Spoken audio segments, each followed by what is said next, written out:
माँ, मैं कैसे रह पाऊंगी तुम्हारे बिना?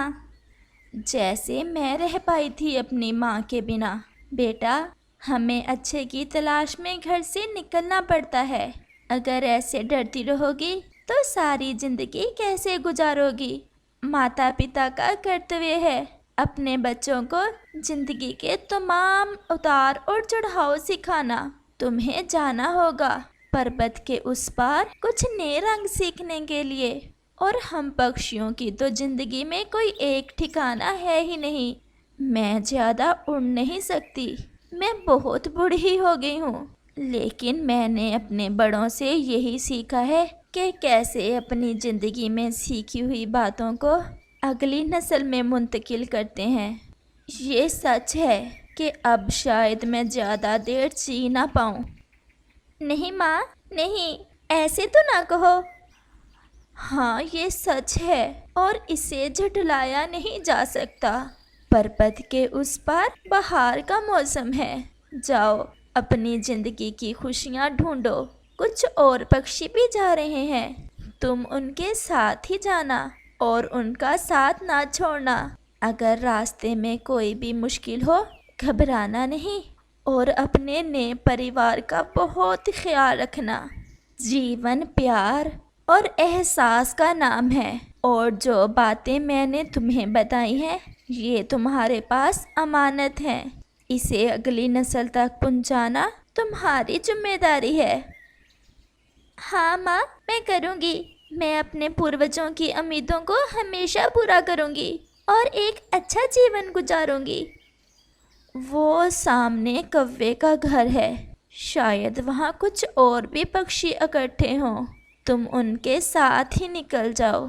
और हाँ, अगर समय तुम्हें दोबारा इस जंगल में ले आए तो इसी पेड़ पर अपना घोंसला बनाना अपने छोटे छोटे बच्चों के साथ।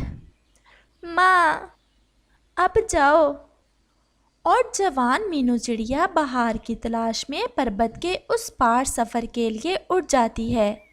माँ ने तो सच कहा था, यहाँ तो और भी काफ़ी पक्षी हैं। आ जाओ छोटी चिड़िया, तुम्हारी माँ नहीं जाएगी? नहीं अंकल, माँ बीमार है, वो उड़ नहीं सकती। तुम घबराओ नहीं, हम हैं ना तुम्हारे साथ। और प्रवास करने वाले तमाम पक्षी अपना सफ़र शुरू करते हैं। माँ और बेटी का जुदाई का ये मंजर रुला देने वाला था। वह सब पक्षी नदी के ऊपर से गुजरते हैं। मीनू चिड़िया पहली बार इतना लंबा सफ़र कर रही थी। वो एक नई दुनिया देखने के लिए बहुत खुश थी, लेकिन साथ ही साथ अपनी माँ से दूर जाने का गम भी उसे बहुत था। उड़ते उड़ते वो दूसरे जंगल पहुँच जाते हैं और फिर शाम भी हो गई थी। वो सब एक पेड़ पर बैठ जाते हैं। रात गुजारने के लिए ये जगह ठीक है, हम सब पक्षी यहीं रात गुजारेंगे। फिर मीनू चिड़िया तोते से कहती है, अंकल, और कितना समय लगेगा? कितना सफ़र है अभी? मैंने ये सफ़र अपनी ज़िंदगी में दूसरी बार किया है। हम कल शाम होने से पहले पहले पहुंच जाएंगे। अंकल, क्या वो जंगल बहुत सुंदर है? सुंदरता तुम्हारे अपने अंदर है। अगर तुम्हारे मन में शांति है, खुशी है और किसी के बारे में कोई बुराई नहीं है तो हर जंगल सुंदर है। हाँ, ये कह सकती हो कि उस जंगल में बहार का समा है। और फिर ऐसे बातें करते करते वो सो जाते हैं और फिर सुबह हो जाती है। तमाम पक्षियों उठ जाओ, सफर शुरू करना है। समय बहुत कम है, जल्दी से अपना अपना दाना ढूंढो ताकि दोबारा सफर शुरू हो सके। और फिर भोजन खाने के बाद वो अपना सफर शुरू कर देते हैं। वो दोपहर तक उड़ते रहते हैं और फिर थोड़ा सांस लेने के लिए एक पेड़ पर बैठ जाते हैं। अंकल, अब कितना सफ़र रह गया है?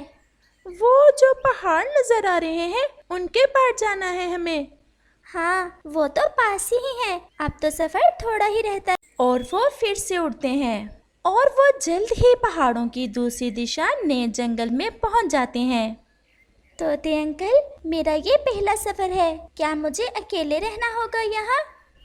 नहीं छोटी चिड़िया, कोई तुम्हारा इंतजार कर रहा होगा, तुम घबराओ नहीं। कौन? तुम्हें खुद ही पता चल जाएगा। और फिर तमाम पक्षी अपना अपना ठिकाना ढूंढने लग जाते हैं।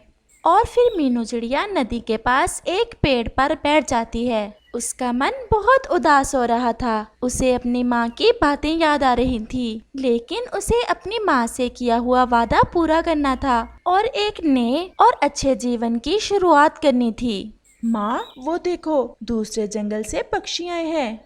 हाँ बेटा, हमारे जीवन में तो सफ़र करना ही पड़ता है।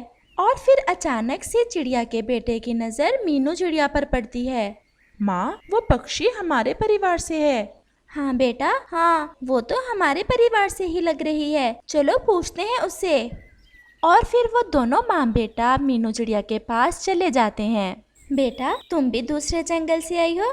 जी आंटी, मेरी माँ बीमार थी, वो सफ़र नहीं कर सकती थी, मैं अकेले ही आई हूँ। मीनू चिड़िया ने एक ही सांस में तमाम बात बता दी। तुम्हारी माँ का नाम क्या है? लक्ष्मी। लक्ष्मी है मेरी माँ का नाम। तुम लक्ष्मी की बेटी हो? मेरी बेटी कितनी सुंदर हो तुम। पता है, जब हम पिछले साल बाहर के मौसम में उस जंगल में गए थे तो तुम्हारी मामा ने हमें कितना मान और सम्मान दिया था और खाने को भोजन भी दिया। तब तुम बहुत छोटी थी। मेरी बच्ची, चलो तुम मेरे साथ हमारे घर चलो। मीनू चिड़िया को उस चिड़िया की बातों में अपनी माँ जैसा प्यार नजर आया और फिर मीनू चिड़िया उनके साथ उनके घर चली जाती है। बेटा, ये घर अब तुम्हारा है। ये मेरा बेटा है, थोड़ा शरारती है लेकिन समझ जाएगा समय के साथ। मीनू चिड़िया उसकी तरफ देखकर शर्मा जाती है। और फिर कुछ दिनों बाद वो चिड़िया अपने बेटे की शादी मीनू चिड़िया के साथ कर देती है और मीनू चिड़िया अपनी नई जिंदगी की शुरुआत करती है। और फिर वो उस जंगल में हंसी खुशी का जीवन बिताने लगती है। माँ, मैंने सीख लिया माँ तुम्हारे बिना रहना। ऐसा कहते हुए मीनू चिड़िया की आंखों में आंसू थे, लेकिन वो आंसू खुशी के थे। प्यारे दोस्तों, अगर आपको ये कहानी अच्छी लगी हो तो हमें कमेंट करके जरूर बताना और इसे अपने दोस्तों के साथ शेयर और चैनल को सब्सक्राइब भी जरूर करना।